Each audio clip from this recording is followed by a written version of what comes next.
Welcome to my channel everyone. I am Sushmita. I am a counselling coach और मैं यहाँ पे लॉ ऑफ अट्रैक्शन से रिलेटेड सारी चीजें शेयर करती हूँ। तो आज मैं एक फिर से लॉ ऑफ अट्रैक्शन की सक्सेस स्टोरी आप लोगों के लिए लेके आई हूँ। जिन्होंने ये स्टोरी शेयर किया है इनका नाम है विजय। इन्होंने 12 साल पहले खोई हुई एक बुक को मैनिफेस्ट कर लिया है। कैसे इन्होंने मैनिफेस्ट किया है, इसके लिए एंड तक वीडियो को देखना। So let's begin. तो इन्होंने लिखा है, हेलो आई एम विजय। मैं अपनी एक छोटी सी सक्सेस स्टोरी शेयर करना चाहता हूँ। मेरा एक बुक खो गया था लगभग 12 साल पहले। मेरे हॉल में एक बुक शेल्फ के अंदर उसको मैं रखता था, लेकिन एक दिन पता नहीं कैसे वो बुक वहां से खो गया। मैंने उसको बहुत जगह पे ढूंढा था लेकिन नहीं मिला मुझे। फिर टाइम कब निकल गया पता नहीं चला। आज इतने साल बाद जब लॉ ऑफ अट्रैक्शन के बारे में मैंने जाना तो मैंने सोचा क्यों ना इससे मेरी खोई हुई बुक को मैनिफेस्ट करूं, ट्राई करके देखता हूँ। तो इनका बुक खो गया था 12 साल पहले। कैसे खो गया था इनको पता नहीं था। इनके घर में हॉल के अंदर एक बुक शेल्फ में वो बुक था। इन्होंने बहुत ढूंढा उस बुक को पर इनको नहीं मिला। फिर इनके लाइफ में लॉ ऑफ अट्रैक्शन आया तो इन्होंने इस बुक को मैनिफेस्ट करने को सोचा। फिर आगे बढ़ते हैं। मैंने रात को सोने से पहले विजुअलाइज करना स्टार्ट किया। मैं यही इमेजिन करता था कि वो बुक मुझे मिल चुकी है और वो मेरे हाथ में है। मैं इस वक्त उसे ही पढ़ रहा हूँ। ऐसे ही फील करता था मैं और खुश होता था।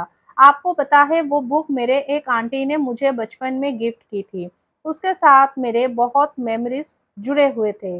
बुक वैसे कुछ खास नहीं था, बस एक स्टोरी बुक था, बट फिर भी वो मेरे लिए अनमोल है। कुछ चीज़ें होते हैं ऐसे हमारे लाइफ में जो दिखने में शायद छोटा हो, पर वो हमारे लिए वैल्यूएबल होते हैं। वो बुक भी मेरे लिए ऐसा ही कुछ था। एनीवे मैं थोड़ा इमोशनल हो गया था।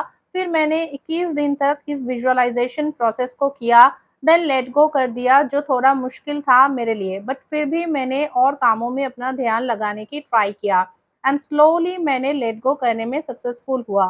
फिर उसके बाद परसों 2-3 महीना गुजर चुका था शायद, सडनली एक लड़के से रास्ते में मिला जिसे मैं जानता था। वो मेरे घर में मेरे अंकल से ट्यूशन लेने आता था जब मैं छोटा था। वो मेरे ही एज का है। तो मैं उससे मिला, जब हालचाल पूछा, वो भी मेरे हालचाल पूछ रहे थे। बहुत दिन बाद हम मिले। वो मेरे अंकल के पास 5th टू 10th स्टैंडर्ड तक ट्यूशन लिया था। तो उसके बाद हमारी मुलाकात कभी नहीं हुई। मेरे अंकल भी अब यहाँ पे नहीं रहते हैं।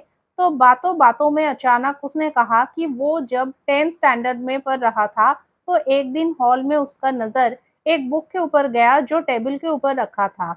तो उसने वो बुक लिया और पढ़ना स्टार्ट किया। उसको वो बुक पसंद आ गया। फिर मेरे अंकल ने उस बुक को मुझसे बिना पूछे ही उस लड़के को दे दिया। ये मेरे अंकल के हैबिट था, मुझे ये पता है। वो ऐसे ही बिना पूछे ही घर के चीज़ दूसरों को दे देते हैं। उसको मेरे अंकल ने ये बोला कि तू इसको लेके जा, मैं विजय को बता दूँगा। वैसे भी विजय के पास बहुत बुक्स है। और उसके बाद 10th स्टैंडर्ड का एग्ज़ाम आ गया और 11th स्टैंडर्ड में वो लड़का किसी दूसरी जगह पे पढ़ने जाता था क्योंकि मेरा अंकल 10th तक ही ट्यूशन देते थे। तो इट्स नेचुरल कि उसके बाद हमको मिलने का मौका नहीं मिला। मैंने भूल के शायद उस बुक को टेबल पे ही छोड़ दिया था, लेकिन हम जब उस बुक को ढूँढ रहे थे तब अंकल ने कुछ नहीं बताया, शायद डर गए थे, क्योंकि अंकल की इस हैबिट को कोई पसंद नहीं करते थे। तो वो लड़का अब मुझसे जब सब कुछ क्लियर किया तो मैंने उसको पूछा, क्या वो बुक अभी भी तुम्हारे पास है? तो उसने कहा कि हाँ, मेरे पास वो है और तुम चाहो तो मैं उसको लौटा सकता हूँ। तो फाइनली वो बुक मेरे पास आ गया। मैंने अंकल को कॉल करके पूछा कि आपने बताया क्यों नहीं कि आपने उस किताब को दे दिए थे?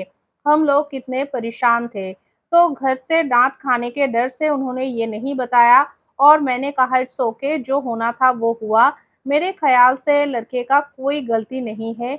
उसको तो अंकल ने ही दिया था। उसको क्या पता था कि ये अंकल का हैबिट है। तो मैंने उसके घर से कल वो बुक लेके आया। मैं बहुत खुश हूँ, मतलब बिलीव नहीं कर पा रहा हूँ कि वो किताब सच में मेरे हाथ में है। मतलब मुझे डांस करने का मन कर रहा है अब।